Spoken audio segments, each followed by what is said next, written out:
Ladies and gentlemen, this is internet personality Vangelus, and on the 7th day, I was going to rest until captured prey shoved a Target Master treat under my door.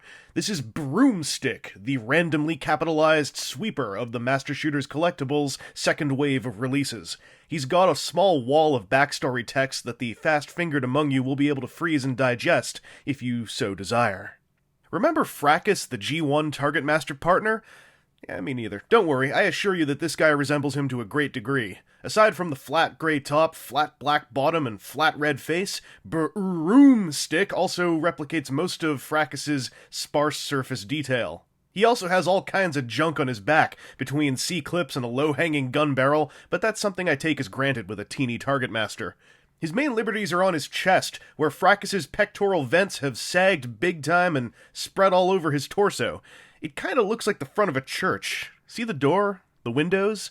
BrOOMstick is totally an unintentional soulmate for Fall of Cybertron's own flying church jet, Blastoff. So is BrOOMstick P.O. Zub-ally? Let's see. He's got a ball-jointed neck, and it's a pretty good ball-jointed neck. It's actually got a small amount of range in all four major tilting directions, and it can turn. And it's not too stiff. This guy does have a couple stiff joints, though. His shoulders are on ball joints, and they have this wonderful cut in the top that means he can actually hold his arms out like this and be all like, I'm a tree! And I don't really get why those cuts are up there, but not down here on the hips, because the hips are also ball joints, but they don't have that cut. I think because, in part, this size of cup bangs into the size of his groin, and it's a kind of a bummer. I wish there was some way that amount of range could have been imparted down here, where it would have done a whole lot of good, I believe. He's also got ball-jointed elbows, which allow for a faux bicep swivel, and then this elbow is friggin' hella tight. Like, tremendously tight. And I'm hoping that that's just, like, the hallmark of a tremendously strong plastic and not the hallmark of one day I'm going to twist this and the post of that ball joint is going to give before the ball joint gives. I haven't felt any creaking or anything, so I think that maybe if I just get some dry soap and stick it in there, a la Figuart's hips, that'll fix everything up. No waist joint, and I really think there should have been a waist joint. His hips, I already showed you, and his knees are on ball joints that also can bend this way, so this dude can just break his leg and be like, why? His waist, though, a waist cut would have finished off this guy's posability so well and would have elevated him to another level, I think. Not to say that the existing posability is poor, but he's stuck on, like, level B when he could have been, like, level B+, you know what I mean? By the way, why does little gun guy have to pose? Because his hands have this, like, little double-divoted clip system that work with this chainsaw. If you checked out his bio, you saw some fairly unsubtle Ash from Army of Darkness and Evil Dead 2 references, and, well, this guy has a chainsaw for a hand, and it's pretty awesome. I did not know this was going to come with this guy, and seeing this in the package made me smile. More robot toys in general need to come with little attachable chainsaws. This thing can plug into either of his hands, and apparently, like, all these little Wave 2 Master Shooter guys have the same hands, so they can share accessories, I guess, if they all come with stuff like the chainsaw. I believe that the Hot Rod one comes with, like, a crossbow and stuff. Anyway, you give him this chainsaw, you take this little clip dude hickey and stick that in his back, move it up there, and hey, you know what?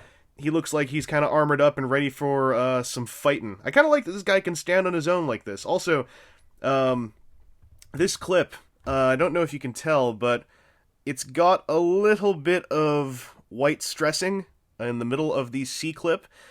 At first I was a bit worried, but I stared at it some more, and I think that may just be the same kind of stressing that we got on the Neoclassics Wreck-Gar's inner palm.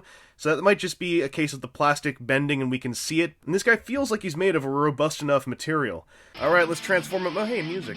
Anyway, this guy transforms a lot like his G1 counterpart in that his legs just flip up and over and boom, you're done. Except this guy has a bunch of extra steps, like you turn his head around 180 degrees, blam, you broke his neck.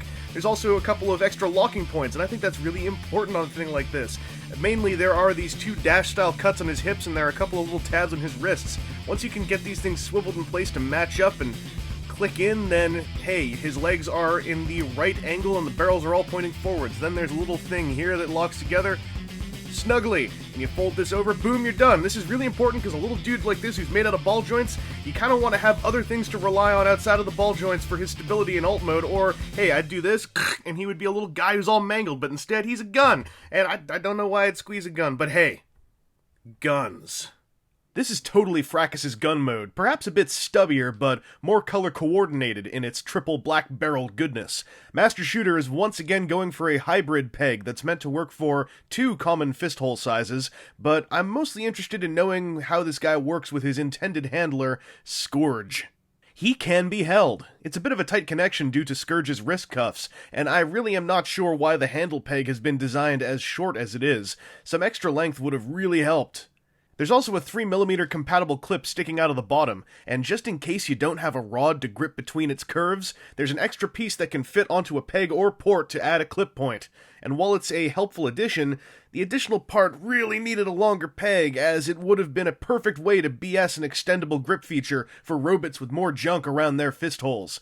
You can also mount the chainsaw on either side of the gun mode, which feels a little Gears of War-y in some implementations and a little head-mounted chainsaw in others. While not a perfect product, this is a clear improvement over the original Mastershooter twins, Mega Gun and Brown King, and provided that the plastic stands up to prolonged play, BrOOMstick's a pretty solid $13-ish spend in the third-party marketplace. Anyway, this has been Internet Personality Vangelus, and while I haven't messed with the other 3 second waivers, I'd expect that they're similar enough to be blanketed under this feedback, except that none of them have a chainsaw, so screw those small-timers. They are so ungroovy.